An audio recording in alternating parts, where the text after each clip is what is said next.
Well, good day, everybody. I'm Russ Reed, and I'm with the National Center for the Biotechnology Workforce here at Forsyth Technical Community College in Winston-Salem. Today, I'm delighted because we have one of our sponsors of the SciTech program, Carolina Biological. And with me, I have Danny Biscotchko and Aidan Dotches. And they both are keen sponsors of the SciTech program. But today we've invited them to come on SciTech to actually show a new product that they have with Carolina, which is called the Biosimulator, the Carolina Biosimulator. Danny, welcome. Aidan, welcome. And Aidan, thank you for your sponsorship of this program. Thank you, Russ. We're honored to be a sponsor, and we enjoy the work you do. We are essentially big supporters company-wide. So thank you for having us on SciTech today. You're very welcome. Thank you. Danny, tell us about the Carolina Biosimulator. Yeah, thanks. Thanks, Russ. It's a pleasure to be here. So we developed a biosimulator. It's targeted towards teaching bacterial transformation. And the way that we use a simulator is that we use it as kind of a digital tool that helps model biological pathways and techniques. And it does it in a really interesting, very accurate and realistic way. So I wanted to model it for you first, a couple of minutes, and give you a feel of what it's like to be in the simulator and how to navigate it. And then maybe we can talk about, how we developed it and its purpose. So let me share my screen with you. Great. Yes. Okay, great. So this is the landing page of the simulator, and I've already logged in. I'm going to take you on a quick laboratory tour. As you can see, it'll give you strict directions on how to navigate and how to use the keys as references. This is our very clean, very never used laboratory. And you would navigate this as you would navigate any type of video game. As you can see here, we have a room for UV transillumination. Everything is functional. As you approach some of this equipment, it'll let you know what they are, its description and purpose. And there are several pieces of equipment where somebody that's trying to familiarize themselves with bacterial transformation would have to inspect. As you can see, you have this little prompt that tells you have 8 more items to inspect.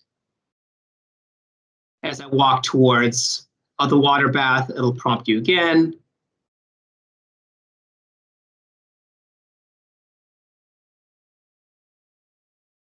So the purpose and design of this stage is basically as an orientation tool to let the people that are going to use this simulator kind of get acclimated to using some of the functionality and the keys and being able to navigate back and forth, because it does have a lot of features that allow you to interact with items. Like you can get reagents from the freezer and fridge. You can interact with items that are on top of the desktop. And once you successfully navigate, this orientation portion, you'll graduate to the testing portion. And here, it's the exact same setup. However, some of the things that you learned about the pieces of equipment in the orientation, it will ask you questions to show that you have mastery of what these things actually do. For instance, this water bath, what does it do? And you can answer these questions. As you can see, there's a testing score in the top left corner. And it doesn't give you live updates on if you're getting these questions correct or incorrect. You don't get to know that until after you've finished the 18 questions. So I wanted to leave that there for now and come back to it. And I'll unshare my screen, and then I can tell you a little bit about the development. Danny, as I understand it, it's an award-winning tool, and maybe you could tell us a little bit as to what the motivation was with respect to its development and who developed it. Mm-hmm. So we developed this with a professor in Kyrgyzstan, and he saw the need for this digital tool for his classroom. So he actually used his classes as kind of a beta test.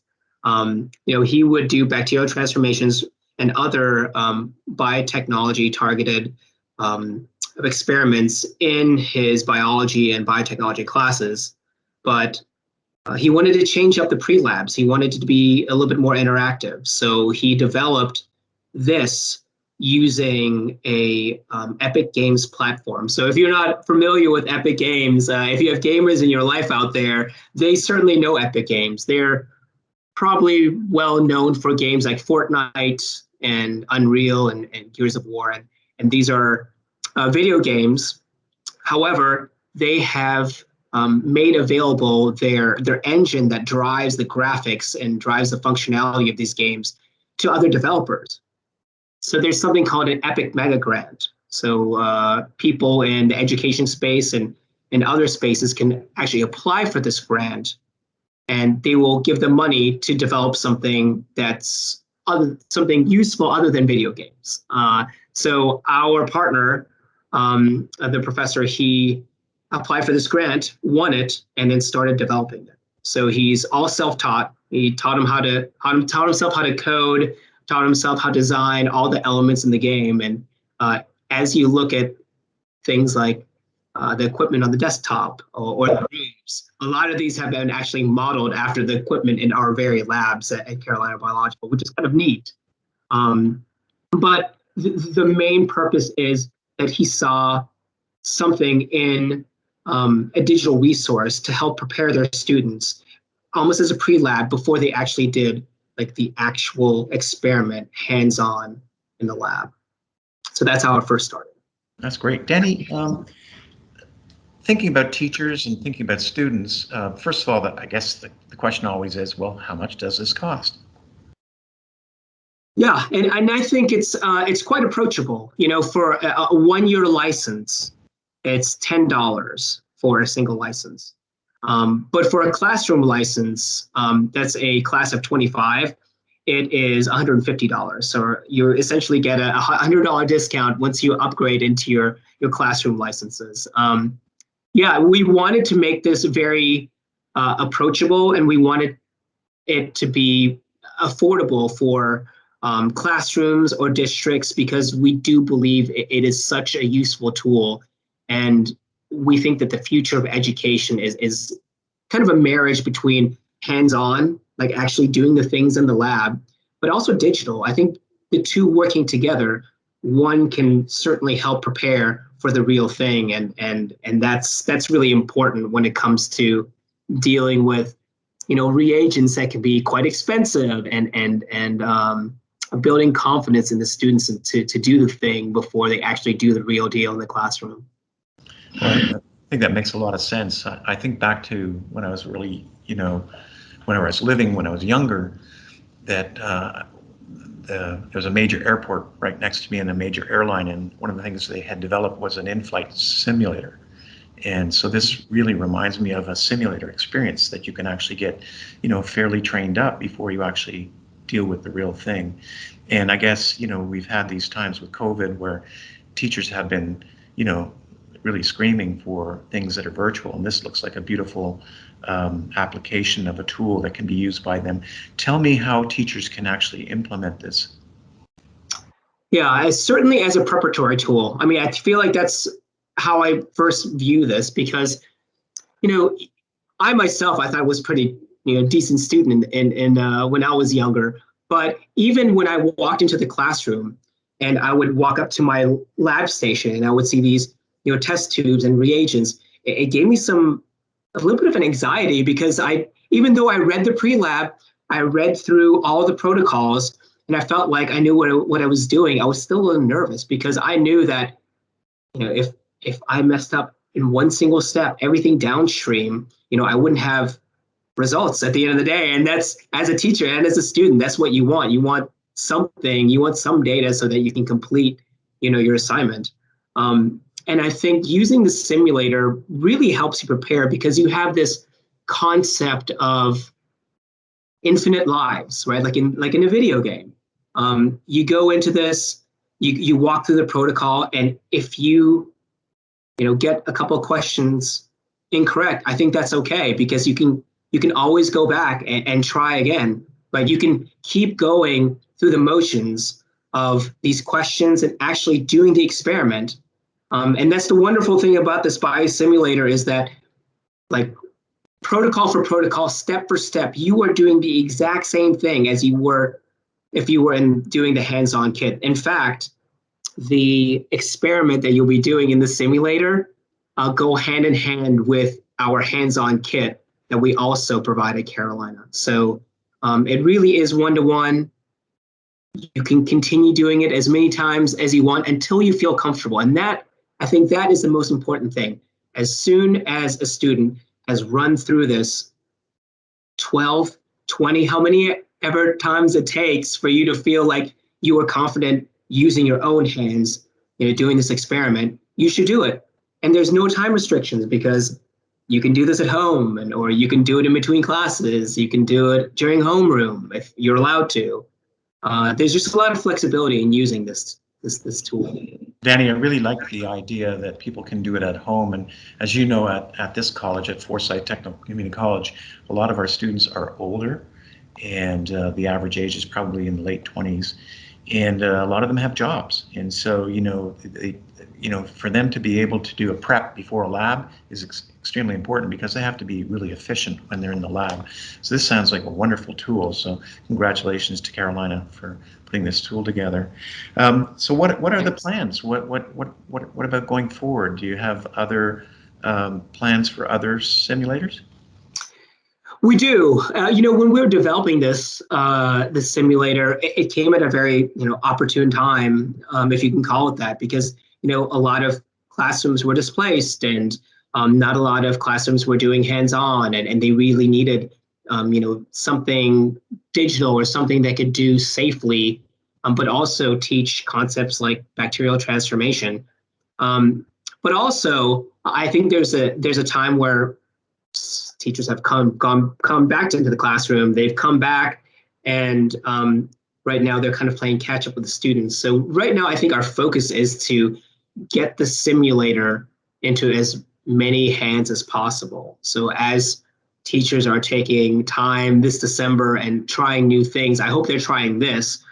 And in that effort, we are trying to expand the biosimulator first into different formats and different platforms. So right now, it's on a PC platform. That's what it was designed for.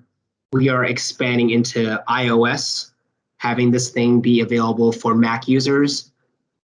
And importantly as well, we are trying to have this be available and modified so it can work on Chromebooks. And as you know, Russ, some schools and some school districts, they're going one-to-one. They're offering, digital equipment to their students, but it's mostly in the form of Chromebooks. It's usually not a proper laptop. There's a higher price point on that. It's mostly Chromebooks. And right now, our developer is taking steps to kind of convert this program so it can be used on Chromebooks, because I think that really could widen our audience, because Chromebooks are pretty much the standard. I think Aiden and I talked to the vice president of our digital operation, and he said that for digital devices, I think Chromebooks take up 60% of the marketplace right now for students. Yeah, that's a high number. I'm thinking that one of the things we learned through the pandemic was the use of phones. Do you see it as being phone friendly?